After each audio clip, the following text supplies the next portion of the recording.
Boa noite a todos, sejam bem-vindos e que nós possamos continuar aproveitando esses momentos que nos encontramos, esses momentos de paz, de serenidade. É dessa forma porque os nossos amigos espirituais, os benfeitores, muito antes do que nós aqui chegamos, já estiveram no ambiente, preparando, harmonizando e continuam assistindo a todos nós. O plano invisível trabalha em comunhão com os trabalhadores da esfera física. O Evangelho nos diz, muitas vezes, no Evangelho segundo o Espiritismo, que mentores espirituais, durante o nosso processo, enquanto estamos sentados, se dirigem a cada um de nós, conforme as nossas necessidades, derramando as energias, derramando as bênçãos, os bálsamos necessários para nos harmonizar. É essa a finalidade de nos sentirmos muitas vezes tão bem aqui, né, no ambiente. Mas os Espíritos também nos alertam que depois que saímos daqui, muitos de nós, logo que deixamos a porta, já na rua, aquelas energias que recebemos começam a se esvair, começam a ser perdidas, em razão de nós voltarmos a agirmos como antes. As mesmas preocupações, as mesmas lutas, as mesmas dificuldades, às vezes as mágoas, aquilo tudo fica remoendo na nossa mente e essas energias elas vão se dissipando, vão se perdendo. Por isso que a recomendação é aquela mesma que Jesus falava quando colocava a mão sobre aqueles enfermos e com as energias fazia o processo curativo. Recomendava que a pessoa fosse e mudasse a forma de agir, ou seja, que não pecasse mais, ou seja, que não errasse mais, que voltasse a um padrão vibratório positivo. E diz o Evangelho que a maioria deles perdiam novamente, poucos conseguiam permanecer com a cura que era recebida naquele encontro sublime. Nós falamos na semana passada, e a direção da casa permitiu que eu prosseguisse, né, sobre a mensagem consoladora da doutrina espírita. E nós falamos o quanto é consoladora a informação, a notícia de que nós somos espíritos imortais, que nós retornamos para o mundo físico, deixando o nosso corpo carnal e prosseguimos vivos. E os nossos familiares, os nossos entes queridos, da mesma forma, aqueles que já retornaram, deixaram o corpo físico e prosseguem vivos. Ou seja, nós fomos criados num determinado momento por Deus, e diz os Espíritos na questão 115, que nós fomos criados simples e ignorantes, mas a nossa destinação é a felicidade. E é justamente neste ponto que nós vamos encerrar essa abordagem que eu fiz a respeito da mensagem consoladora da doutrina espírita, falando do amor, falando da felicidade que todos nós almejamos. E a doutrina espírita nos coloca justamente isso, que a nossa destinação final é a plenitude espiritual. O apóstolo Paulo, em espírito, na questão 1009 do Livro dos Espíritos, ele diz que o fim, a finalidade da humanidade é gravitar em torno de Deus. Ou seja, todos nós caminhamos como se fosse uma escada rolante, subindo, a nos aproximarmos de Deus. Mas para isso nós temos que cultivar o amor. Deus nos deu a felicidade como destinação final, mas colocou uma condição: somente nós adentraríamos aos portais dessa felicidade se amássemos, se aprendêssemos a amar. Então, justamente, a doutrina espírita traz para nós todo um manancial para que nós possamos nos educarmos espiritualmente, que nós possamos colocar em prática, e nós vamos ver a diferença da teoria e da prática hoje,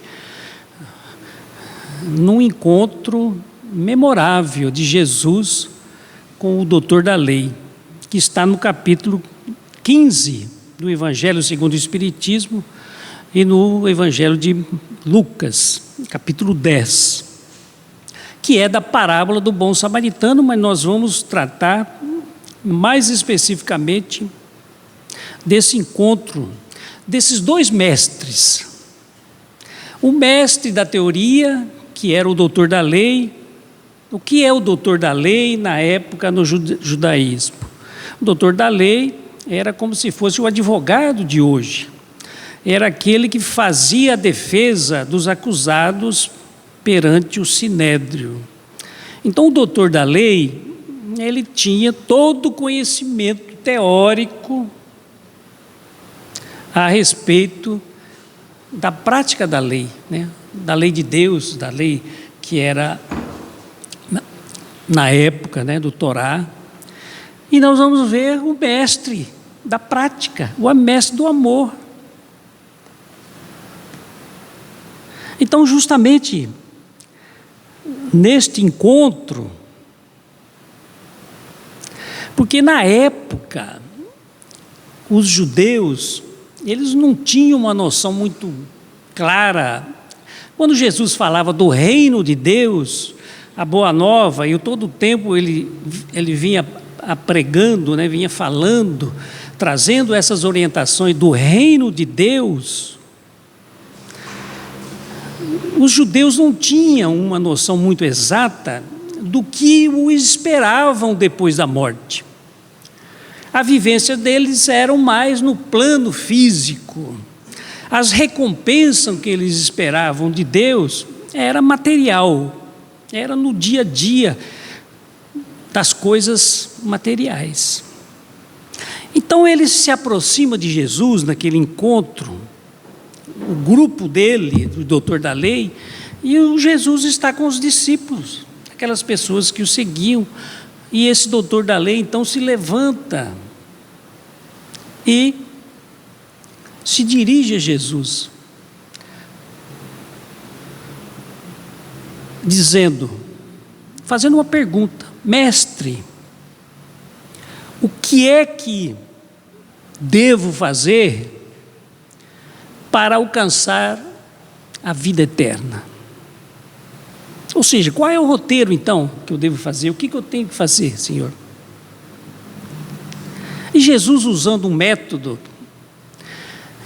que era um método muito comum na época, um método de Sócrates, né, do filósofo grego, um método chamado maêutica, que ele responde uma pergunta fazendo uma outra pergunta. Dificilmente ele respondia a pergunta diretamente, mas fazia uma outra pergunta para que a pessoa que fizesse, o interlocutor que fez a pergunta, pensasse e raciocinasse. Então, neste caso, Jesus então não responde, mas faz uma outra pergunta e diz para ele: o que é que está escrito na lei? O que lês nela? Ou seja, como é que você interpreta os ensinamentos da lei sobre esse assunto?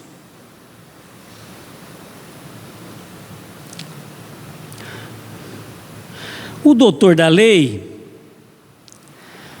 responde, dizendo: amarás a Deus de todo o teu coração, de toda a tua alma, com todas as tuas forças e entendimento, e o próximo como a ti mesmo. Ou seja, amar a Deus sobre todas as coisas, que a gente resume, né? E o próximo como a si mesmo.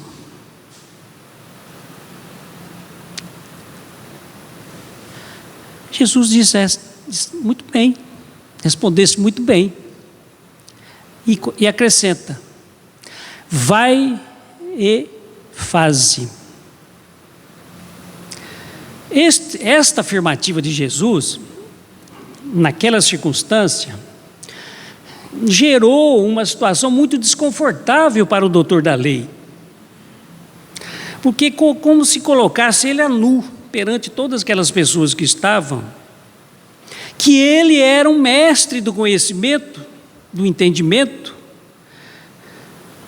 mas que na prática ele ainda não colocou aquela mensagem que ele sabe de cor e salteado. Quando Jesus diz vai e faze, ele está dizendo exatamente isso. Olha, você sabe, mas você não está fazendo. Se você fizer, você chega lá. Então é uma situação que nós temos que trazer para nós.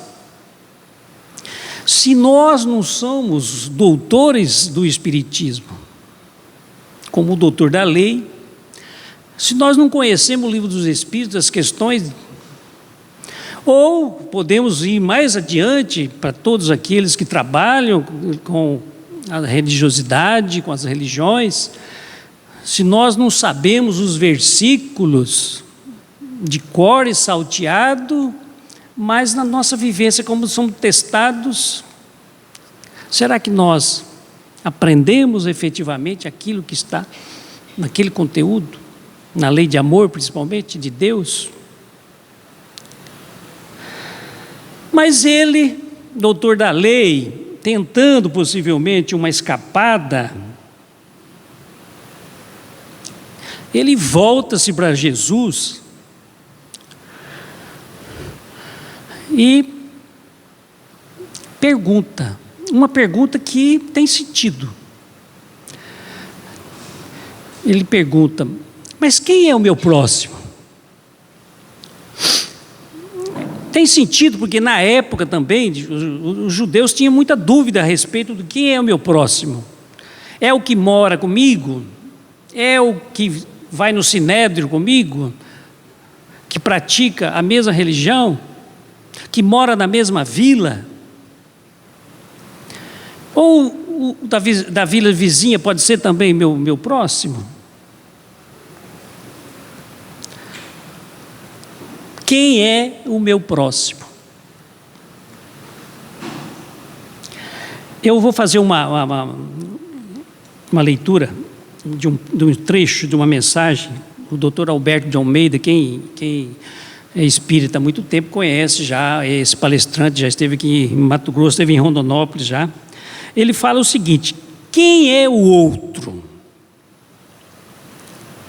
Até hoje, nós nos perguntamos quem é o outro. Até hoje, nós queremos saber quem é essa pessoa que você me aproxima. Quem é essa pessoa que nasceu como meu filho? Quem é essa pessoa que eu encontrei do ponto de vista de uma relação romântica? Quem é esse que é meu pai, minha mãe? Quem é esse que é o meu parente? Quem é esse que está ao meu lado, na posição de irmão mais velho? Quem é esse que nasceu por último e traz uma problemática, uma deficiência? Quem é esse que eu encontro no trabalho? Quem é o outro, afinal? Nós nos demoramos demasiadamente para saber quem é o outro.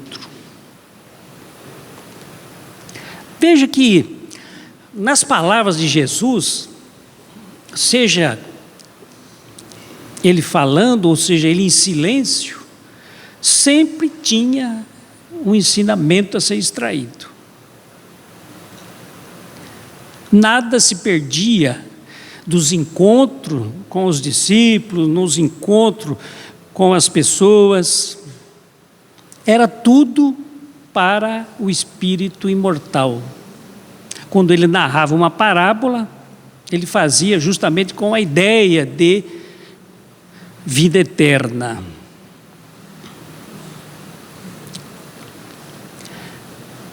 Então Jesus recebe a pergunta e não responde diretamente.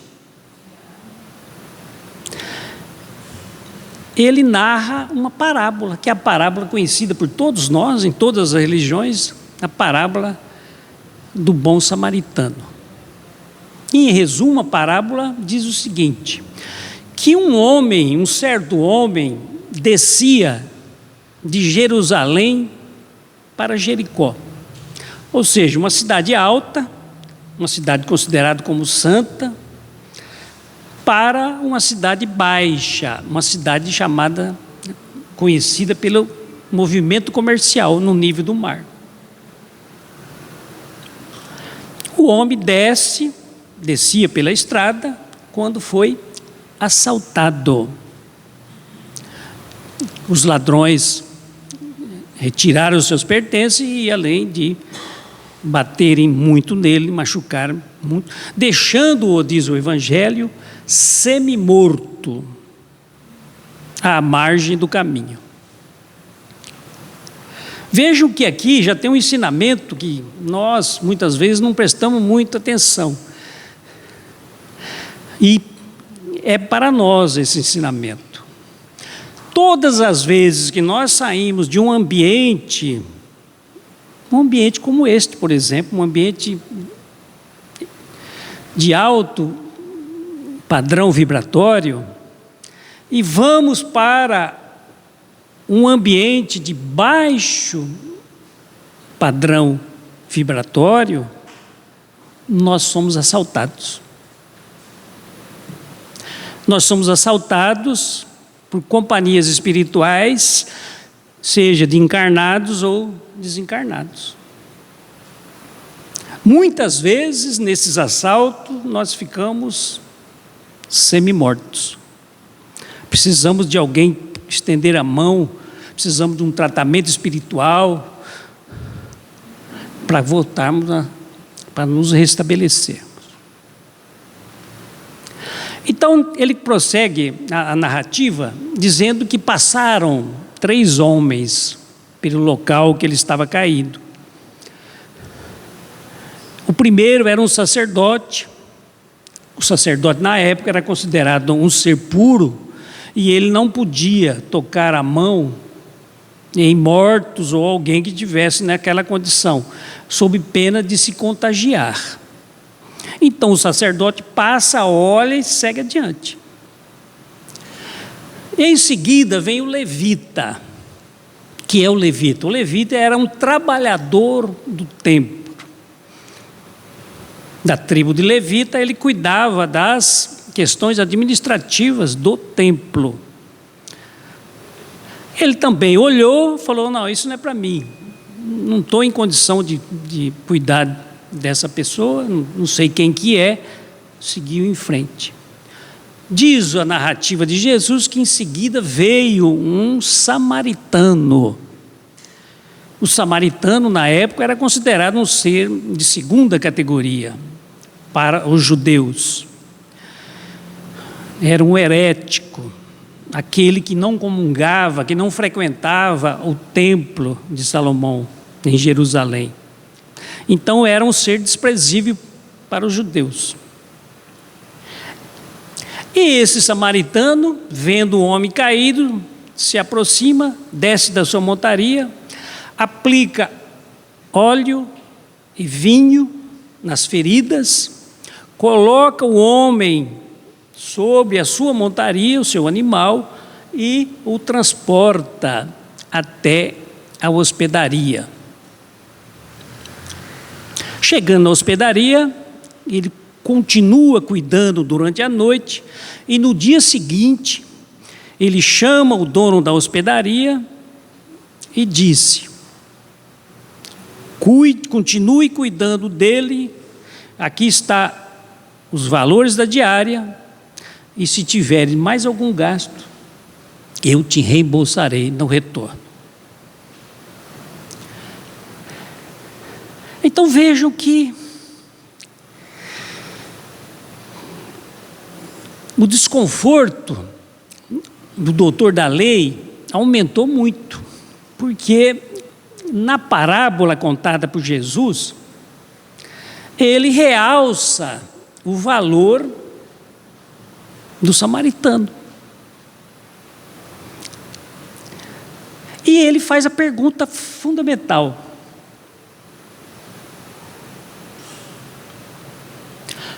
qual desses três te parece que foi o próximo do homem caído?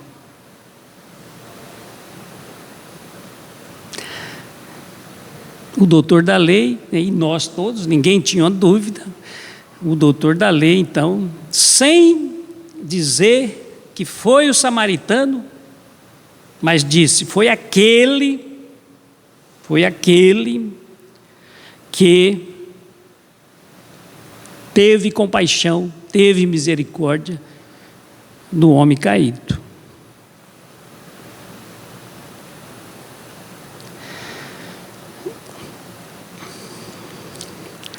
E o Alberto Almeida, novamente, ele diz assim: o samaritano que usou de misericórdia foi o próximo daquele que caiu, porque o próximo não é o outro, o próximo é aquele de quem eu me aproximo. O próximo necessariamente não é aquele que está ao meu lado, em casa. O próximo é aquele que eu crio um vínculo de proximidade. Porque podemos dormir na mesma cama e não sonhar os mesmos sonhos. O próximo é aquele que eu crio laços, porque o filho pode estar dentro de casa e tão distante de mim, cooptado pelas redes sociais. O próximo não é aquele que senta à mesma mesa, usando cada um o seu celular e permanecendo muito distante do ponto de vista emocional. O próximo é aquele que, mesmo distante fisicamente, eu o aciono utilizando o celular e digo: olá, como você está? Mostrando interesse. Pode ser um pai, pode ser um irmão, pode ser esposo, pode ser a esposa, em quem eu me conecto usando a tecnologia para expressar o meu interesse. A importância que o outro significa para mim na minha caminhada existencial. O próximo, portanto, é quem eu crio uma relação de proximidade, laços de interesse, de amorosidade. Os três personagens passaram à margem do caminho, aonde o homem estava caído, semi-morto. Mas apenas um criou uma relação de proximidade. Portanto, o que estava caído no caminho se tornou próximo daquele que cuidou. Até porque quem estava caído estava em coma, estava semi-morto, não tinha condições e nem discernimento, nem possibilidade de rogar ajuda. Era alguém anônimo, marginal, à margem do caminho, mas que foi-lhe dado cidadania, quando o samaritano, enchendo-se de amor, enchendo-se de compaixão, se lhe aproximou para cuidar, criando, portanto, o vínculo de amorosidade. O doutor da lei, quando diz, foi aquele que se aproximou dele e teve compaixão, Jesus vai e reafirma, então, faze isso e viverás a vida eterna. Faze isso e serás feliz. Ficou para a posteridade essa página memorável desse encontro entre os dois mestres.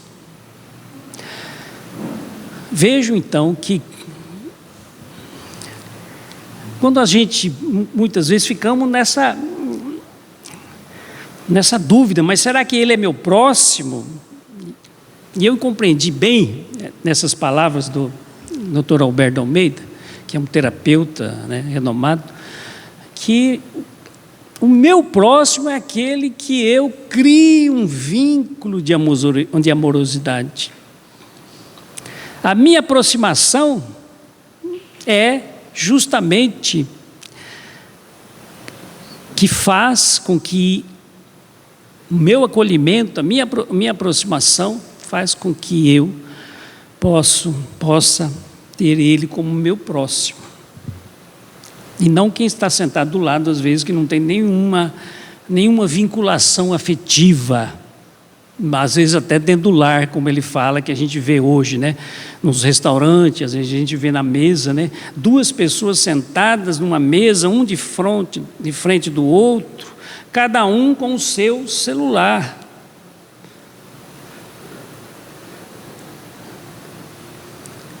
E para nós encerrarmos, eu só vou falar sobre uma forma de interpretação, porque existem 3 métodos de interpretação de parábolas, segundo os estudiosos. A primeira é a literal, aquela que está escrito, o que quis dizer.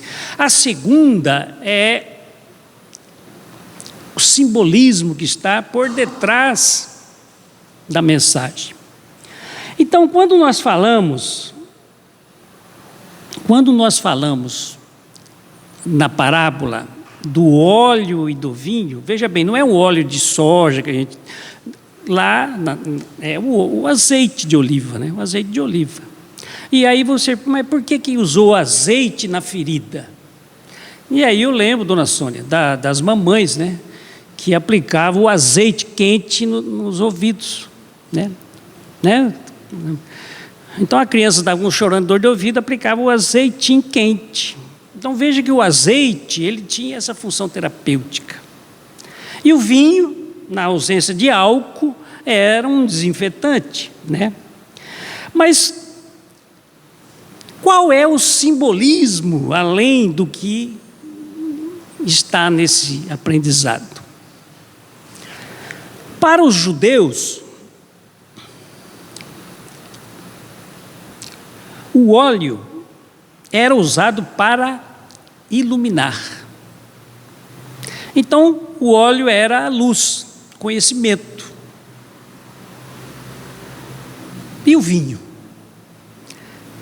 O vinho era a alegria, o consolo.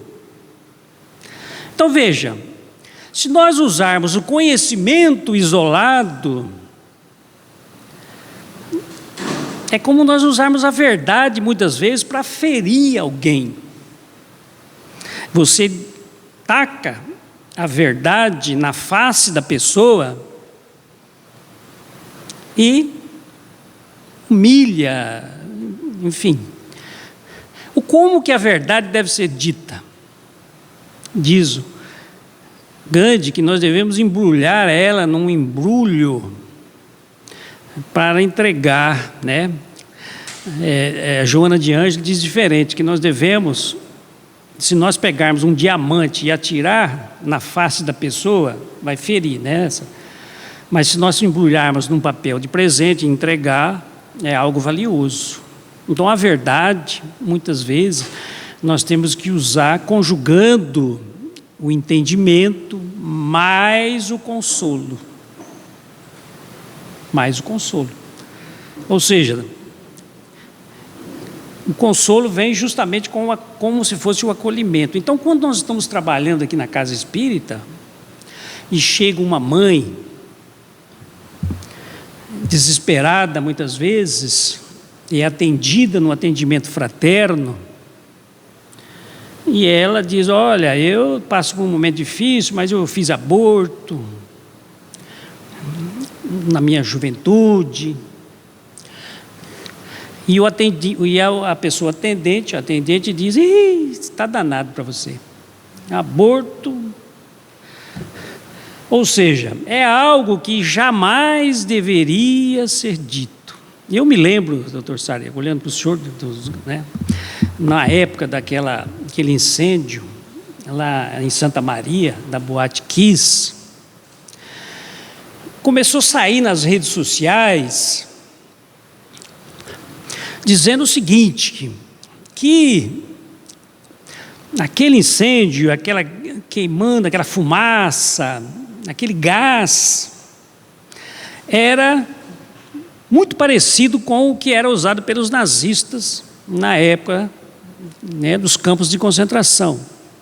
Então, aí eles começaram a escrever as mensagens, né, dizendo que, olha, eu sei, porque eu sou espírita, isso aí é um resgate, eram nazistas que estavam lá dentro e, vejam, que coisa totalmente inapropriada. Primeiro, como saber se aquelas pessoas que lá estavam, foi justamente uma situação de resgate em razão desse acontecimento que foi. E qual é o consolo que uma mãe, um pai daqueles filhos que leram essa mensagem recebeu, sabendo, ouvindo que está falando que meu filho era nazista aqui. Ou seja, algo totalmente fora do contexto, que é um alerta para todos nós, no momento que nós estamos falando dessa interpretação que necessita, sempre que nós conversarmos com as pessoas, de usarmos o consolo e o entendimento, com acolhimento, com amorosidade, acima de tudo.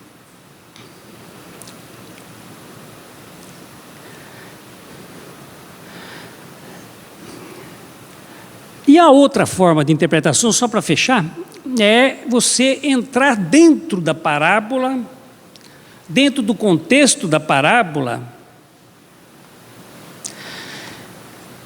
e analisar qual é o meu papel dentro desta parábola. Por exemplo, na do bom samaritano, será que eu sou o homem que saiu de Jerusalém, foi assaltado, depois foi socorrido? Será que eu sou o sacerdote que passa, olha e vai embora? Será que eu sou o levita que me acho menor, incapaz para essa tarefa e passa ao largo? Ou sou o samaritano que, vendo, não perguntou quem era, que religião, qual a dificuldade, se tinha parente ou não tinha, porque ele poderia ter socorrido ali e falou assim: agora você liga para os seus parentes ou arruma os seus parentes e que eu tenho que seguir adiante. Ou eu sou o hospedeiro, o dono da hospedaria, que fui incumbido de continuar o tratamento que foi iniciado pelo samaritano. Então essa análise do contexto é que nós vamos nos colocando, né? E os estudiosos dizem que lá na época tinha muito poucas hospedarias, então era possível que o sacerdote e o levita estivessem jantando na hospedaria quando o samaritano chegou carregando o homem. Imagina o constrangimento deles vendo aquela cena. Que Jesus possa, então, meus amigos, nos despertar para a necessidade de aprendermos a amar. Nós vamos aprender a amar a partir do momento em que nós nos propomos a ser criaturas melhores, a ser mais generosos, mais solidários. Às vezes nós começamos fazendo caridade material. O primeiro passo para deixarmos o egoísmo do lado e adentrarmos no amor é justamente começar a ajudar aqueles mais necessitados. Mas também nós não podemos deixar o lar, cuidar daqueles que estão à nossa volta, das necessidades prioritárias, emocionais. Como diz o Dr. Alberto Almeida, muitas vezes nós estamos juntos, mas cada um no seu mundo. É essa a mensagem de hoje. E vamos agradecer com uma oração. Jesus, Senhor, agraciados com a Tua presença, nos nossos amigos espirituais, nesses trabalhadores tão devotados, que incansavelmente estão conosco, muitas vezes nos inspirando durante a noite, enquanto o corpo físico repousa. Em espírito recebemos a mensagem nos chamando para a necessidade do amor, para a necessidade de sermos solidários, fraternos. E assim, Senhor, que possamos continuar e que a doutrina espírita possa trazer para nós, através dessas mensagens vivas, o roteiro necessário